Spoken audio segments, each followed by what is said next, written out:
known each other, gosh, 35 years or more. I don't know, whatever. But I thought it'd be nice that him and I talk a little bit about cars and maybe a little speed. And I know Gary's favorite saying is, let's have a little damn fun. And I think right now with everything that we've got going on out here, I think we're having a little damn fun. What do you think, Gary? You know, every time I come out here to Colorado for this event, you know, Steve Volk and the team here at the Shelby Museum, can't thank them enough. He and his whole family and the team here put this together.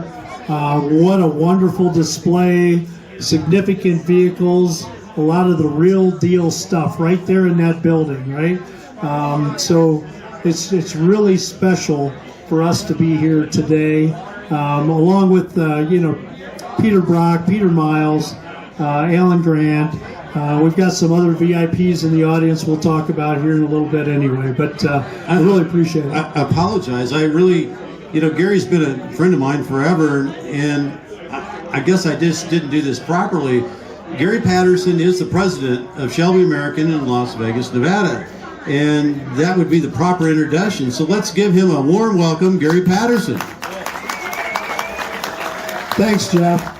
It's kind of like old home week, you know. It's you come in the beginning because of all the cool cars, and you come back year after year because of all the fun people. Cool cars. I love cool cars, and I had a cool car sitting in your garage one time, and you surprised me and said it was a really cool car, but I got to tell you that you build way cooler cars than I've ever built. And I know you got a lot going on at Shelby American right now, so what's the coolest car you got coming out? Well, if I could tell you that, there'd be no press release. Oh, no. No, there's, you know, we're always working on, as Carol would always say, right? Carol used to say, you know, his favorite car was always the next one. The next one, I remember that. It was always the next car. And when you think about it, whether you're running the company or, you know, you're talking about life itself, that's really the right answer. Is the next one, and really looking toward the future and things like that. It makes me look at a little bit of a memory, because I remember Carol always saying it's always the next car, it's always the next car. But we're doing a little celebration here on the Daytona Coupes, and I think it's worth mentioning that Carol had moved to the next car, and the Daytona Coupes weren't coming back from Europe. Yeah, that's kind of funny. Because, you know, we all revere those cars today and what they did and what they accomplished, and it was truly remarkable to get a world championship in 1965 with those Daytona Coupes. And, you know, we're going to talk about the future, and we're going to talk about the next ones here in a short time. But, I'd really like to take a little shout out today, because the people that were involved with the company, Carroll Shelby, we're celebrating its 100th, what would have been his 100th birthday this year, and quite remarkable. We've got several key trucks and cars and stuff that's centennial editions, but it's really the people behind the scenes. So you guys, how many of you guys saw the movie Ford versus Ferrari? Yeah, like everybody out there. Lots of hands out there. Right? But if you look at that movie, some of the truth of that is, as with any good organization, it wasn't just Henry Ford and Carroll Shelby. It was the team of people behind the scenes that made that work. And we talk, you know, we're featuring Peter Brock this weekend, okay? And Peter Miles, you know, representing his father Ken. And when you look at those guys and what they accomplished, you know, Carroll Shelby put together a team of people that was remarkable. He took ordinary people and did extraordinary things. And we shouldn't lose track of that. You know, Peter Brock was in his 20s when he designed the Daytona Coupe. And there was a lot of people that didn't believe that was going to be a good or competitive car until it was. Until it turned out to win. Yeah, so there was... But, you know, Phil Remington had some input in it after that. And, you know, the team quickly got on board when they went out and set records at Riverside, like 3 seconds a lap, I think it was, the first time out. Absolutely. With the Daytona Coupe. So that car was remarkable right out of the gate. But I guess my point for everybody here is we're celebrating the Daytona Coupe, and we couldn't celebrate a lot, but there was a gentleman, Carroll had moved on after the win. He was on to the next car, just like we're talking about here with there's always the next car, it's always the next car. And we're lucky to have the Daytona Coupes here because of Alan Mann. Yeah, Alan Mann did a great job. He took over when Ford Motor Company and Carroll were pretty much finished with the programs. And Alan took over the racing program. And a lot of people don't realize that Enzo, there's a lot of politics back in the 60s with, the sanctioning bodies in Europe and things like that. And they played a lot of games with the rules to make sure the Americans couldn't be competitive. And when they started dominating, they kept changing the rules. And one of those big rule changes is where they limited the displacement, right, Jeff? Yep, absolutely. So they had to go from 7 liters of displacement down to 5 liters, and they still won 2 more years in a row with Alan Mann and the team in the GT cars. So if I remember the story right, correct me if I'm wrong, but it seemed like Carroll said, we're done, we need to move on. Those cars don't need to come back from Europe. We're moving on to the next stage of this. Yeah, so you're thinking that, the Daytonas were like that. That was the most worthless thing in the world back in the mid-'60s was last year's race car. Yep, absolutely. And if my memory serves me right, Carroll was like, we've got the next race car to build. Take those cars and drop them in the ocean. Let's move on. Yeah, and you know what saved them? It was going to be more money to stick them in the ocean than it was to bring them back. So we're lucky to have them all here, and we're happy to have Peter here. But on to what we're really looking at. Gary, what's Shelby American working on today, and what have you got that I'm ready to come down and buy? Well, let's talk a little bit about that, because if we look at what's what's in the playbook right now, we've got the Super Snakes, we've got the GT500 King of the Road, we've got Code Reds, we've got all these cars that are, they've been hybrids all along, Jeff, since 1962. I know. Every Shelby built has been a hybrid. You guys know that? They burn gas and rubber. Right? You guys awake out there? Hello. Right? Hello. We're talking cars out here. Everybody wave. There you burn go. gas and rubber. So we're out there. We're still doing a lot of that. We don't forget where we came from. We don't forget what made us successful.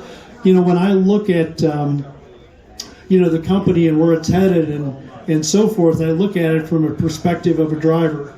And what a driver looks at when he's sitting in the driver's seat is from that cockpit, the rear view mirror is there. Okay? That's what you did yesterday. That's what's behind you. And that rear view mirror is very important, and you can learn from it, and it's good to pay attention to it. But it's also this big. The windshield, however, is very large. A little bit larger. It better be. Needs to be. And if you spend all your time looking in the rear view mirror, you're probably going to crash. So I look out the windshield, our team looks out the windshield, and we look at the future and we say, what would Carroll like? What would he want? What would he try? And you knew Carroll pretty well. What I was knew he Carroll like? pretty well. You tell me.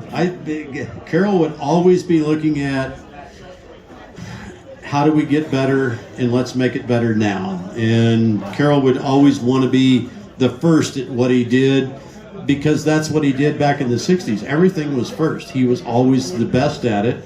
And God love Carroll. Carroll was smart enough to know he needed somebody around like Dave Friedman to photograph everything, and that's where we're lucky to see everything that we're seeing today, because Carroll knew that he was doing what he was doing. Yeah, he really did. And so we've got some vehicles out there that celebrate the centennial of what would have been Carroll's 100th birthday. So we've got a special edition Mustang and a couple pickup trucks and things that are very limited, only 100 of those units, so they're collectible, and we're selling those. I mentioned the KR. It's a little over 950 horses. Just 950. Yeah, pump gas. I don't know what you do with that. You guys need that to get to work, right? Does it come with an extra set of tires? No, but Can you order them? You can order them. There you go. I don't know if they're available though. Well, they come with the set on the car, right? Oh yeah, but No. that usually doesn't last long. I understand that. So It there you doesn't go. last long. You got to get a new car from Shelby American. Make sure you get an extra set of tires to go along with it. So we've got the Shelby Code Red too.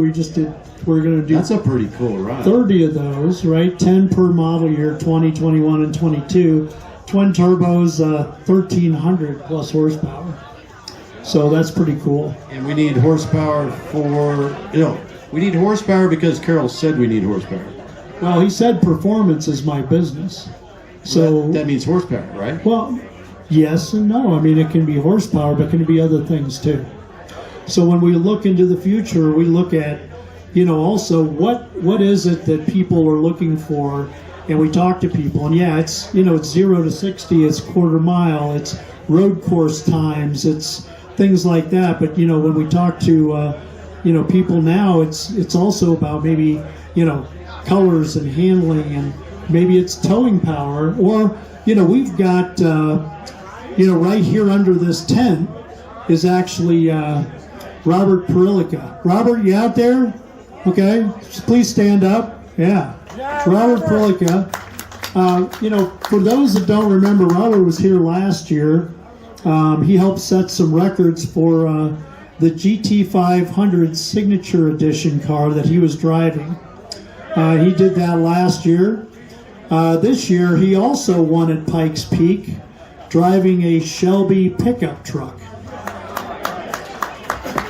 Robert Perilica, five different records this year with that Shelby pickup truck at Pikes Peak, right here in Colorado. And that's thanks to Shelby American, isn't it? Well, it's thanks to Shelby, but like Ken Miles, it doesn't happen unless somebody can wheel the car, or in this case, the truck.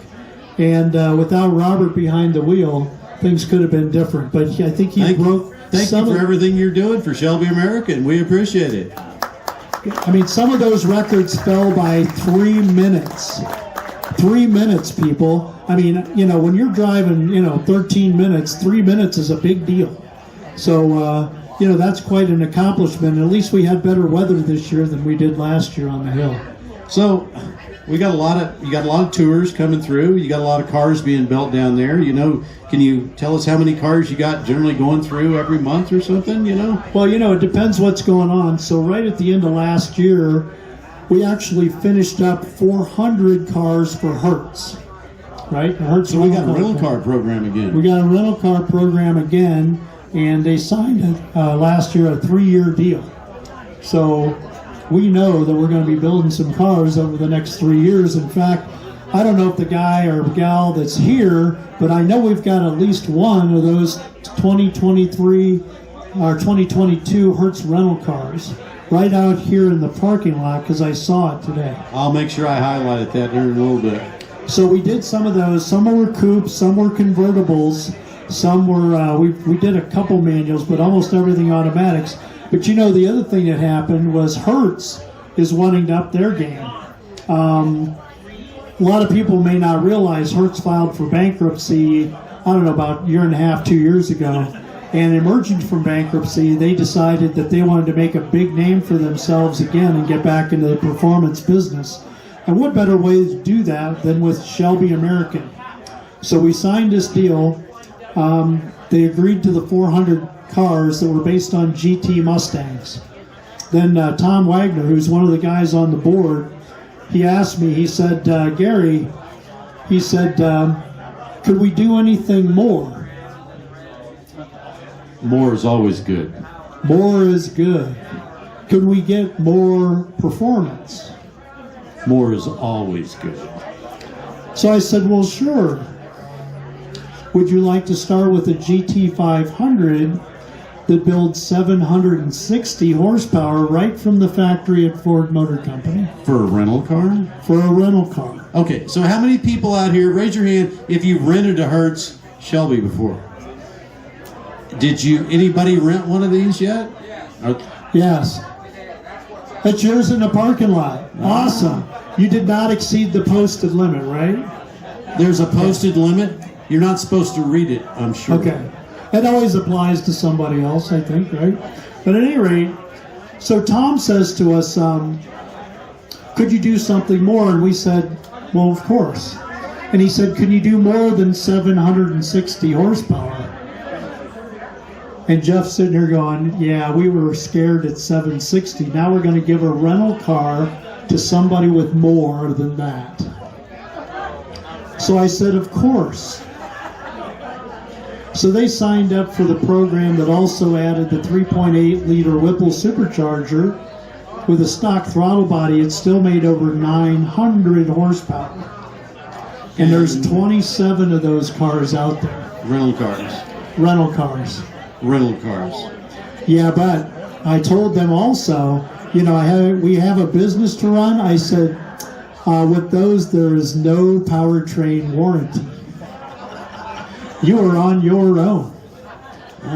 And he said, nobody renting one of those cars would do anything out of the ordinary, would they? I don't know. I was telling him some stories about things I might or might not have done in a rental car, and he still wasn't scared. Well, that's a great program, Gary, and the Code Red car is just incredible, too. And you've got a lot going on, and it makes everything in the new car division great. And we hope that everybody out here knows that they're welcome at Shelby American for a tour to see what's going on. Enjoy the people, the employees at Shelby American are just like Gary sitting on the stage. They'll all talk to you. They're all happy to be there. They're all building cars and doing their dream, building them for you. And that's real important at Shelby American. So that's what makes everything work good. Yeah, thanks. And we're also looking at, the new technology stuff too. And everybody's like, okay, what's going on? Well, Carroll Shelby, I don't know if you guys ever toured the plant we have in Las Vegas, but there was a red Cobra in there for quite a few years that said HO2 on the side. And for those that are very good at chemistry, you might know that is hydrogen.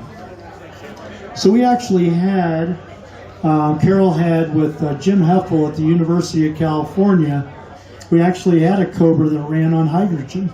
But before Carroll passed, Carroll was really into all those alternative energies. He was always talking about something different like that and how he could encompass putting that into a car. Yeah, that's true. And actually, before the hydrogen car, we actually had 2 turbine-powered Indy cars.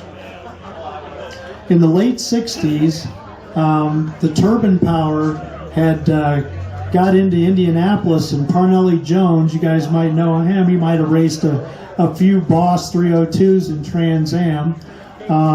Crazy guy, we wish him well. Hopefully he's doing okay. But Parnelli was crazy. I used to watch him at Mid-Ohio with my parents, and was always rooting for him and George Fulmer because the pesky guys over there at Chevrolet had the Mark Donahue Z28 Camaros. But Carroll was into anything that he could get that was going to be quick and fast. And, like a lot of things, the turbine-powered Indy car was going to be successful. Parnelli came within, I think, a lap or two of winning the overall Indy 500 in a turbine-powered Indy car. And shortly thereafter, of course, when you dominate like that, what do? They outlaw you, right? So now the turbine-powered cars were no longer legal. Shelby never fielded a turbine-powered Indy car because I think his air intake might have exceeded the tech requirements that were at that time. Nobody ever cheats in racing, do they? No, and I didn't say Carroll was cheating. I just said that was maybe. I said maybe. Carroll was always the innovator, and he always knew how to get in front of things before somebody else did. And that's what made him so great. And Gary worked under Carroll for a lot of years prior to becoming the president there. And Gary's taken that vision from Carroll and continually moving it on and making Shelby American what it is today. And Gary, we thank you for that. We thank you for the information and letting us know what's going on there. And we'll hope to talk to you again here in just a little bit. All right. Thanks all you folks for coming out. Thanks, we couldn't do it without you. Thank you.